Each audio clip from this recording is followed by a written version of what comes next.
let's go back to Thursday night. Okay, I want to paint the picture again. It's April 24th. It's Thursday. Every team is ready to draft who their next star is going to be. Yep. Every star is awaiting that call. That call. Exactly. That call.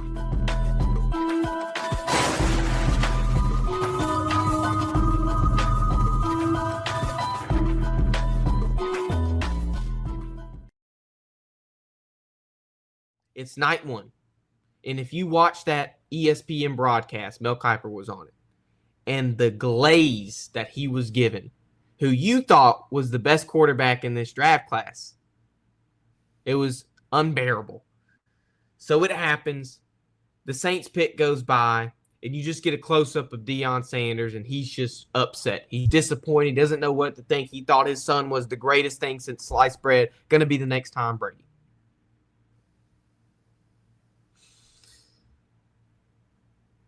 Shedeur Sanders gets a phone call Thursday.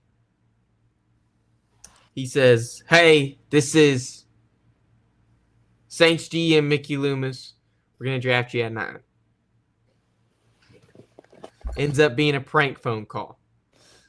Falcons defensive coordinator. Of course, it had to be from the Dirty Birds, my least favorite team of all time. Let's put that out there. It happened from the Dirty Birds. It was fitting.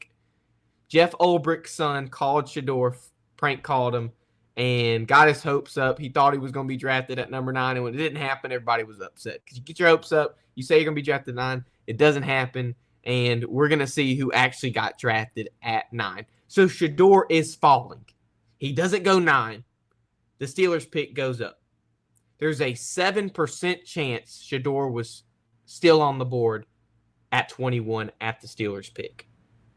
The chance after that, a fraction of a percentage was Shedeur's chance of staying after 21. The Steelers select Derek Harmon, D tackle from Oregon, and it's not Shedeur.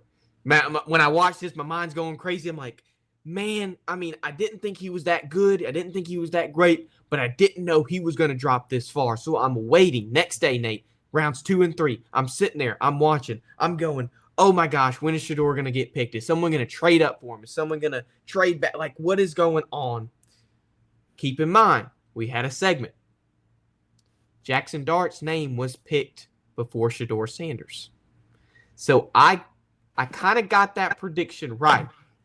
But what I didn't get right was how many quarterbacks that got drafted before Shedeur. It wasn't just Cam Ward and Jackson Dart. Rounds 2 and 3 go by. Jalen Milroe, the 92nd pick overall to the Seattle Seahawks. When I saw that over Shedeur, I was about to throw up.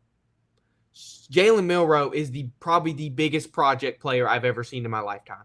Yeah. I haven't lived that much of a lifetime, but I know a lot of past. Of my knowledge, I think Jalen Milroe is the biggest project player of all time. Right above Anthony Richardson. Biggest project player.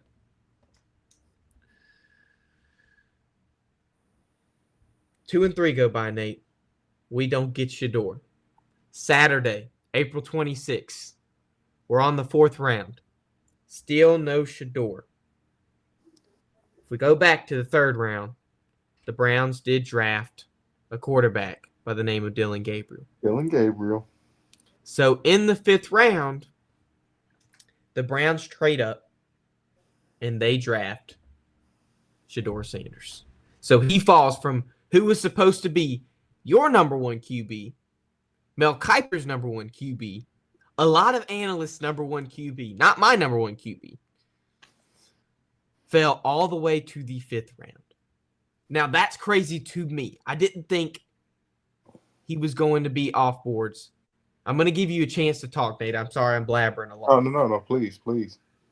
3rd round, let's go back. Dillon Gabriel, he drafted 94th overall. The Browns traded up with the Bills. They did the same thing in the 5th round. They traded up, got rid of some draft capital, and got Shedeur with the 144th overall pick. It's the first time since 1970 the Browns have drafted 2 quarterbacks in the same class. It is the 11th time since the 7th round draft format came about in 1994 that a team has drafted 2 quarterbacks in the same class. What are your overall thoughts about this? I know you've been dying to talk about Shedeur, and I've been dying to listen to you. So I'm going to stop blabbing. I'm going to put the light on you, full screen you. Give me your thoughts about Shedeur. When you heard this, what was your immediate thought?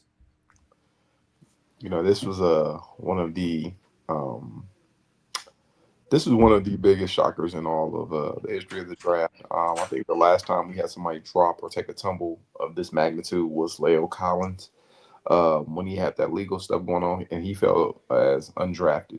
Now, the thing that there's going to be a lot of different caveats to this with Shedeur Sanders, to be honest with you.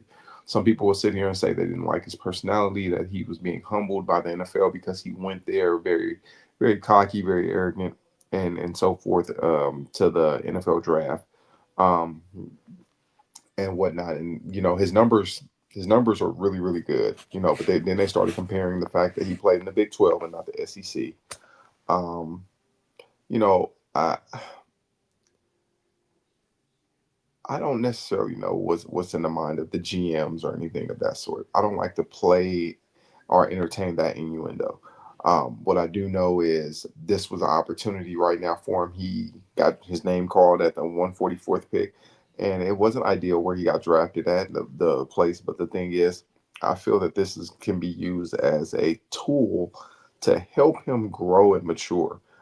He can use that and have the biggest chip on his shoulder and perfect his game and work on his craft every day and be relentless in his quest for greatness. And I think that's the path that he's going to go on. Did it make sense for the Browns to draft two quarterbacks? No, it didn't.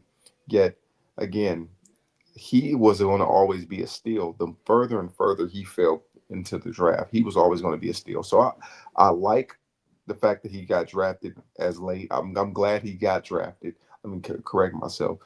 And yet, I feel, and hopefully he has a great season. Hopefully he gets an opportunity to go out there and just, prove the naysayers wrong.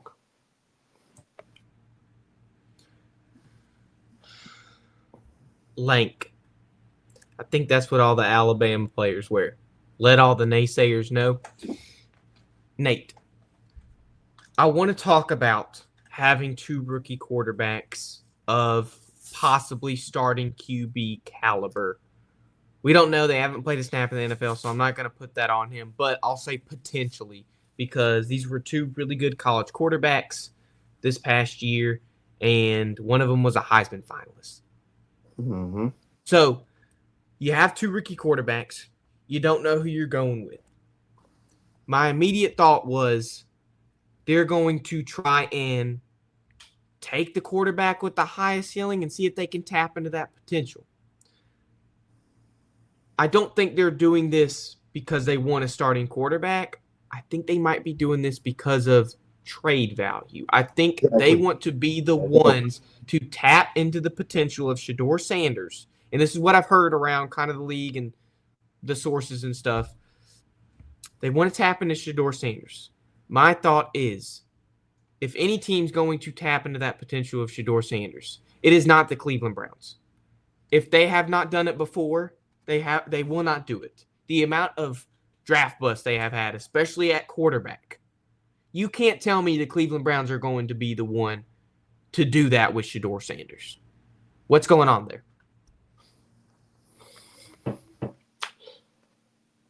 I do feel that this is an opportunity for them to tap into his potential,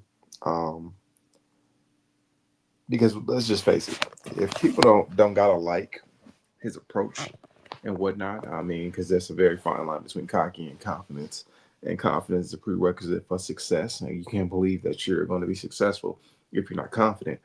Um, a lot of people have also integrated the fact that with his dad. And although Dion was very, very, very, very confident, his play backed it up on the field and some. But I think the Browns pick him just looking in for the long run and possibly getting some draft capital for a 5th-round draft pick. And that's what it looks like. That's really the reality of it. Because the potential of them drafting Shedeur Sanders and him let's just say hypothetically he pans out to be what he's supposed to be and some. That's trade bait. You can get a first round draft. You might even be able to get a couple of first round draft picks for Shedeur Sanders. If he pans out the way you want him to, yeah. but you have to get him there first. If you get any other pick that is over 5th round, you have won that draft pick. Yeah. You have gotten the return. Any other pick over 5.